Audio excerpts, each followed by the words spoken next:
හැමටම සුබ වේවා.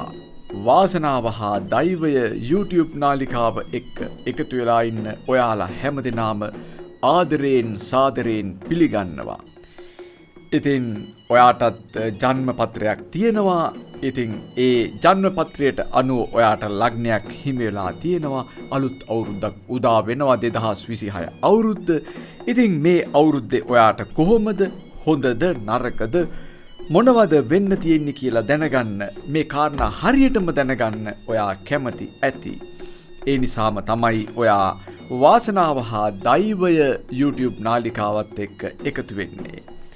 ඔයා හොඳින්ම දන්නවා මේ නිවැරදි අනාවැකි ඔයාට ලබා දෙන්නේ ප්‍රවීණ ජ්‍යොතිර්වේදී, සෙත් කවි විශාරද, ගුප්ත විද්‍යා සූරි ලේල්වල චන්න සිරිනන්දයන් බව. එතුමන් දෙයක් කිව්වොත් ටක්කෙටම හරි, කිරිගහට ඇන්න වගේ තමයි ප්‍රතිඵලය. ඉතින් ඒ නිසාම ඒ නිවැරදි තොරතුරු දැනගත්ත හැමදෙනාම අපිට සබ්ස්ක්‍රයිබ් කරන නිසා අපේ සබ්ස්ක්‍රයිබ් ප්‍රමාණය ලක්ෂය දක්වා ශීඝ්‍රයෙන් වැඩිවෙමින් පවතිනවා.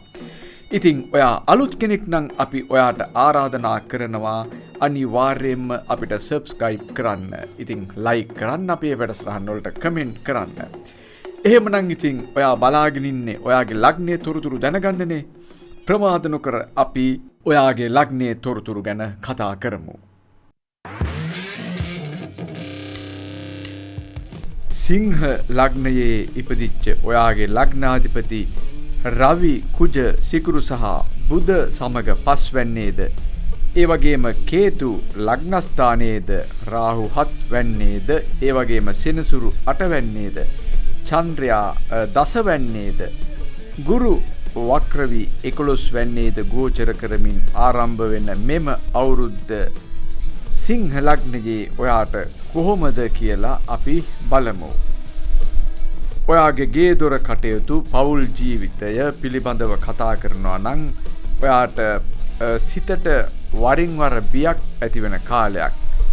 ඔයාට වසරේ මුල් මාස 6 තුල යම්කිසි පසුබෑමකට ලක් වෙන්නට ඉඩකඩ තියෙනවා. ඔයාට සොර සතුරන්ගෙන්, එහෙම නැත්නම් රැකියාවෙන්, එහෙමත් නැත්නම් අසනීප වලින් කරදර සිද්ධ වෙයි කියලා ඔයා හිතේ ලොකු බයක් තියාගෙන ඉන්න කාලයක්. ඒ නිසාම නිතරම ඔයාගේ හිතට ලොකු කරදරයක් අත්පත් වෙන කාලයක්. ඔයා විවාහ වෙලා ඉන්න කෙනෙක් නම් ඔයාගේ භාර්යාවට හෝ ස්වාමි පුරුෂයාටත් අසනීප සෑදෙන්නට ඉඩකඩ තිබෙන කාලයක්. ඒ වගේම ඔයාගේ වැඩිමහල් පුතාට හෝ දුවට අපලදායක තත්වයක් ඇතිවන්නට පුළුවන්. ඒ වගේම ඔයාගේ මහලු වැඩිහිටි නෑයෙකුට හෝ පියාට යම් යම් අසනීප තත්වයන් ඇතිවන්නටත් පුළුවන්. ඒ අයට මේ කාලය තුලදී යම් යම් අපල ඇතිවන්නට පුළුවන්. ඒ වගේම ඔයා අමනාපකම් ඇති කරගන්නවා ඔයාගේ පවුලේ අය සමග, විශේෂයෙන්ම තමුන්ගේ සහෝදරයෙක් හෝ සහෝදරියක් සමග මේ වගේ අමනාපකම් ඇති වෙන්නට පුළුවන්. ඔයා විවාහක කෙනෙක් නම් අඹුසැමි ප්‍රශ්නයක් මුල් කරගෙන හෝ එහෙම නැත්නම් එක් අයෙකුට ස්ථානමාරුවක් ලැබීම හේතුවෙන් දුරස්ව කාලය ගත කරන්නට සිදු වෙනවා. මේ කාලය තුල ඔයාට කරන කියන කටයුතු වලදී නරක නාමයක් අත්පත් වන්නට පුළුවන්. අභූත චෝදනා එල්ල වෙන්න පුළුවන්. දෝෂාරෝපණ ලැබෙන්නට ඉඩකඩ තියෙනවා. ඒ වගේම දරුවන් හෝ තමන්ට ශිෂ්‍යයන් සිටිනවා නම් ඒ අයට අසනීප අපල මතුවන්නට පුළුවන්. ඒ වගේම දරුවන් හෝ ශිෂ්‍යයන් අකීකරු ආකාරයට වැඩ කරන කාලයක් කියන එකත් ඔයා මතක තියාගන්න. මේ වගේ කාරණා මුල් කරගෙන වසර මැද භාගයේ වෙනකන් ඔයාට පීඩාකාරී තත්ත්වයන් ඇති වෙනවා. ඒ වගේම ඔයාට සතුරු බිය දැඩිව දැනෙන කාලයක් වෙනවා. ඔයා ඒ ගැන නිතරම කල්පනා කරන්නට වෙනවා. ඒ වගේම උසස් අයගෙන් ඔයාට අත්පත් වෙන්නේ අගෞරවයක්. නමුත් වසරේ මැද භාගයේ වෙද්දී ජූනි මාසයේදී මේ සියලු දේවල් අනිත් පැත්තට හැරිලා ඔයාට යහපත උදා වෙන කාලයක් එළඹෙනවා. ඒ කාලය තුල ඔයා ගැන ඔයාගේ නායකයින්, ප්‍රධානීන්, ඒ වගේම ස්ත්‍රීන් සතුටටපත් වෙනවා. ඔබ කෙරෙහි ප්‍රසාදය ඇති වෙනවා. ඒ වගේම ඔයාට හොඳ ආහාර පාන වර්ග ලැබෙනවා. මිල මුදල් ලාභ ලැබෙනවා. දිනෙන් දින ඔයාගේ වාසනාව වර්ධනය වෙනවා. කරගෙන ආපු කටයුතු මෙන්ම ඔයා අලුතෙන් වැඩ කටයුත්තක් පටන් ගන්නවා නම් ඒ සියල්ල සර්ව ප්‍රකාරයෙන්ම සාර්ථක වෙනවා මේ වසර මැද භාගයේ පහුණාට පස්සේ. ඒ කියන්නේ ජූනි මාසයෙන් පමණ පස්සේ. මේ දේවල් වලදී ඔයාට බොහෝම දිනෙකගේ උදව් උපකාර ලැබෙනවා. ඒ වගේම ඒ අයගේ මඟ පෙන්වීම යටතේ ඔයාට මේ දේවල් දියුණු කරගන්නට පුළුවන්. ඔයාට ගොඩාක් වෙහෙස දැනෙන කාලයක්. කොහොම නමුත් මේ කාර්යයන් අතරතුර ඔයාට ගමන් බිමන් යෙදෙනවා.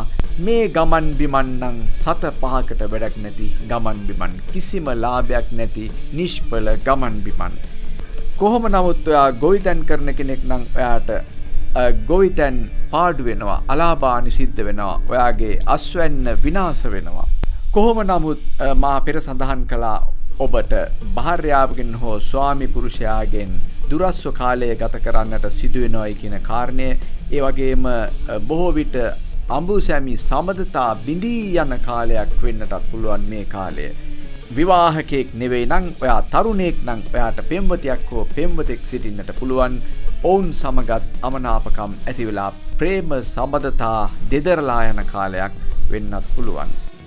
ඉතින් ඔයාගේ ධනය පිළිබඳව කතා කළොත්, ඔයාට මිල මුදල් ලැබීම පිළිබඳව කතා කරොත්, ඔයාට ආදායම ලැබීම ගැන කතා කළොත් ඒ තරම්ම හොඳ තත්වයක් නෙමෙයි යත්පත් වෙන්නේ. හැබැයි මේ දේවල් වළක්ව ගන්න පුළුවන්. මොකද ඔයා වංචාකාරයන්ට හසු වෙන්නට ඉඩකඩ තියෙනවා. ඒ වගේම ඔයා සාම්ප්‍රදායික ආකාරයට මුදල් උපයන්න උත්සාහ කරන්නේ. ඉතින් ඒ ක්‍රමවේදයන් නිසා ඔයාට ධනෙ උපයන්න බොහෝ විට වෙහෙස මහන්සි වෙන්නට සිදු වෙනවා. හැබැයි ඔයා කවදාක්වත් අනිත් අයගේ ධනය කඩා වඩා ගන්නට උත්සාහ කරන්නේ නැහැ. බොහොම යහපත් ආකාරයෙන් තමයි අමාරුවෙන් හරි මේ ධනය එක්රැස් කරන්නේ. ඒ නිසා ඔයාට අගහිඟකම් වලට මුහුණ පාන්නට සිදු වෙනවා. නමුත් වසර මැද භාගයේදී ජුනි මාසයෙන් පසු ඔයාට ධනයෝග උදා වෙනවා. ඔයාට තියෙන අගහිඟකම් දුර්වලතා සියල්ල මගහැරෙනවා. ඔයාට ලැබීම අතින් තරමක් යහපත් කාලයක් උදා වෙනවා ජූනි මාසයෙන් පසුව. ඒ වගේම ඔයාට රැකී රක්ෂා කටයුතු වල නිරත වෙද්දී ඔයාට දිනපතාම වැඩට යන්න බැරි වෙනවා. ඒ නිසා ඔයාට ලොකු මහත්තුරුන්ගෙන් ලොකු අයගෙන් ඔයාට එල්ලවන්නේ අප්‍රසාදයක්. කොහොම නමුත් ඔයාට තනතුරු දරනවා නම් ඒ තනතුරු වල යම් කිසි පහත වැටීමක්, ඒ වගේම ස්ථාන මාරුවක් වගේ දේවල් සිදු වෙන්න පුළුවන්. මේ ඔයාට රැකී රක්ෂාවේ තියෙන තත්ත්වය වුණත් අවුරුද්ද මැද භාගය වෙනකොට යම් තරමකට යහපත් තත්ත්වයකට ගොඩනැගෙන්නට ඉඩකඩ තියෙනවා. ඒ වගේම ඔයා හවුල් ව්‍යාපාරයක යෙදලා ඉන්නවා නම් ඔයාට බොහොම සාර්ථකව මුදල් උපයන්නට හැකියාව ලැබෙනවා ජූනි මාසයෙන් පමණ පසුව, වසර මැද භාගයෙන් පසුව. ඒ වගේම රැකියාව තුලින් ඔයාගේ නම ප්‍රසිද්ධියට පත් වෙනවා. ඔයාට බොහෝ උදව් මේ සියල්ලම ලැබෙනවා වසර මැද භාගයෙන් පස්සේ. ඒ නිසා ඔයාගේ රැකී රක්ෂාවේ ඔයාට ලොකු බාධක කරදර නැහැ කියන කාරණේ මතක් කරගන්න පුළුවන්. වසර මුල භාගයේ බොහොම පරිස්සමෙන් ඔයා වැඩ කටයුතු කරගත්තොත් ඔයාට රැකියාවේ ඉහළට යාමට ඉඩකඩ තිබෙනවා.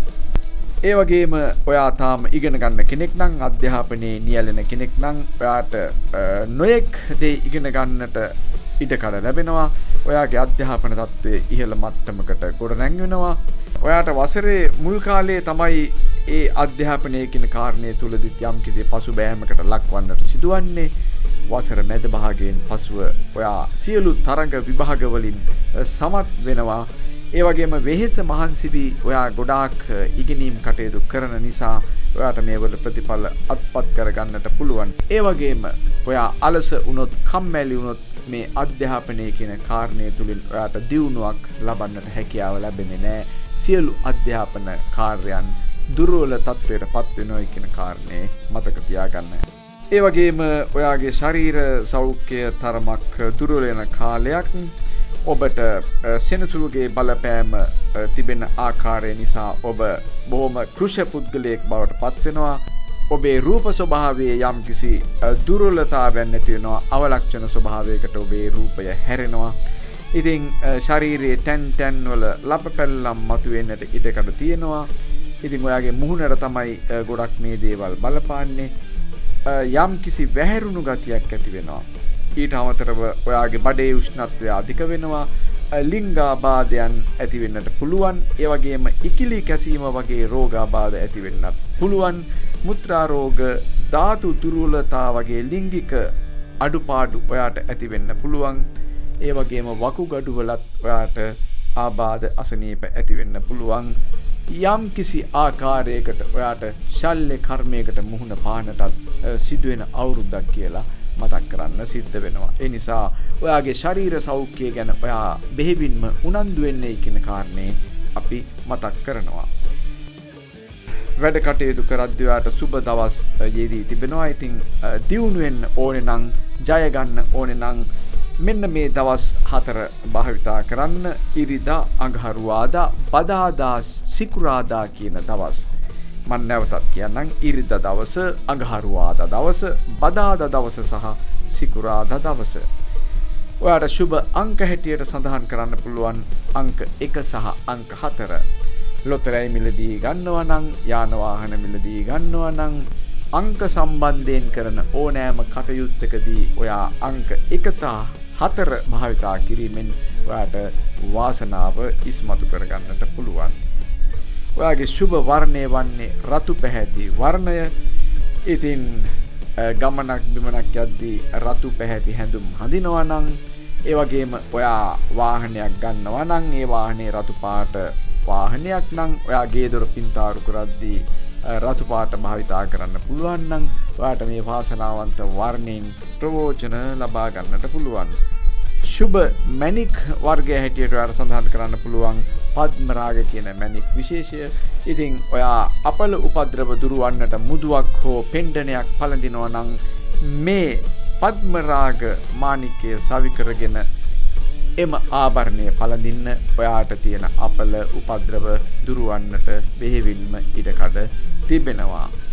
ඒ වගේම ඔයාට හිතේ යම් කිසි කලකිරීමක්, කැළඹීමක් ඇති වුණා නම් වසර මුල් භාගයේ ඇතිවන අවාසනාවන්ත තත්වයන් පිළිබඳව ඔයා කළ යුත්තේ කතරගම දෙහි හාමුදුරන්ගේ පිහිට ආරක්ෂාව පැතීම.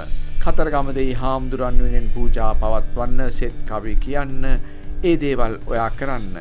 ඔයාට පුළුවන් කතරගම දෙහි හාමුදුරන් වෙනුවෙන් අප නාලිකාවේ පවතින සෙත් කවි ශ්‍රවණය කිරීමෙන් සහ කතරගම දේව කන්නලව් ශ්‍රවණය කිරීමෙන් ඔයාගේ අපල උපද්‍රව මගහරවා ගන්නට. විශේෂයෙන්ම ඔයාගේ ලග්නයටම සුගයන සෙත් කවියක් අප නාලිකාවේ පවතිනවා. ඉතින් ඔයාට පුළුවන් ඒ සෙත් කවිය ශ්‍රවණය කළා එහි ආශිර්වාද ලබා ගන්න. එහි ලින්ක් එක පහළ ඩිස්ක්‍රිප්ෂන් එකේ සඳහන්ව තිබෙනවා. ඔබට පහසුවෙන්ම ඒ සෙත් කවිය ශ්‍රවණය කරන්න පුළුවන්. ඉතින් සමහරු අහනවා මේ සෙත් කවිය අපි ශ්‍රවණය කළා තිබෙනවා, අලුත් සෙත් කවියක් නිර්මාණය වෙන්නේ නැද්ද කියලා. ඉතින් ඉපැරණි ගාථා රත්නයන් වෙනස් කරන්නේ නැහැ. ඔබ තවමත් ශ්‍රවණය කරනවා නේද ඉපැරණි ගාථා රත්නයන්? එයින් ඔබට ලැබෙන ආශිර්වාදය කිසිදා වෙනස් වන්නේ නැහැ. ඉතින් ඒ ආකාරයටම ප්‍රබල අක්ෂර භාවිතා කරලා ඝන පීඨවල නිර්මාණය කරලා තිබෙන මෙම සෙත් කවි ලේල්වල චන්න සිරිනන්දයන් නිර්මාණය කරලා තිබෙන්නේ ඔබට ජීවිත කාලයේ පමණක් නොවේ, අවුරුදු 100,000 ගණනක් ගියත් මේ විශ්වය තුල මේ සෙත් කවිය සුගයනවා නම් ඔබගේ ලග්නයට සෙත ආශිර්වාදය ලැබෙන ආකාරයටයි. ඒ නිසා මේ සෙත් කවිය ඔබට භාවිතා කරන තරමට තමයි ඔබට ප්‍රතිඵල අත් වෙන්නේ. ඉතින් අපි ඔයාගේ ලග්නය ගැන කිව්වා, ඔයාට 2026 අවුරුද්ද කොහොමද කියලා කිව්වා. ඉතින් මේ කාරණේ මෙතනින් අවසන් කළාට ඔයාට මතක් කරන්න දෙයක් තියෙනවා. ඔබ අධ්‍යාපනය ලබන කෙනෙක් නම් ඔයාගේ දරුදරුවෝ අධ්‍යාපනය ලබනවා නම්, ඒ වගේම ඔයාගේ රැකියාව ව්‍යාපාර දියුණු කරගන්න ඕනේ නම්, ඔයාට ලෙඩ රෝග සුවපත් කරගන්න ඕනේ නම්, ඒ වගේම යාන වාහන ධන ධාන්‍ය ලබා ගන්නට ඕනේ නම් මේ හැම දෙයකටම ඔයාට ආශිර්වාද කරන සෙත් කවි සහ දේව කන්නලව් රාශියක් වාසනාව සහ දෛවයේ නාලිකාව තුල පවතිනවා. ඉතින් ඔයාට පුළුවන් මේ නාලිකාව තුල මේ කවි ශ්‍රවණය කළා එහි ආශිර්වාද ලබා ගන්න. ජ්‍යෝතිෂය නාලිකා අතර ප්‍රමුඛතම ජ්‍යෝතිෂය නාලිකාව වන වාසනාව සහ දෛවය හැමදාම ඔයා එක්ක ඉන්නවා. ඔයාට වාසනාව උදා කර දෙනවා. ඔයාට ජයග්‍රහණ අත්පත් කර දෙනවා කියන කාරණේ අපි ඊටාම සතුටින් මතක් කරමින් ඔබෙන් අපි සමුගන්නවා. ඔබ හැමදෙනාට ජය වේවා.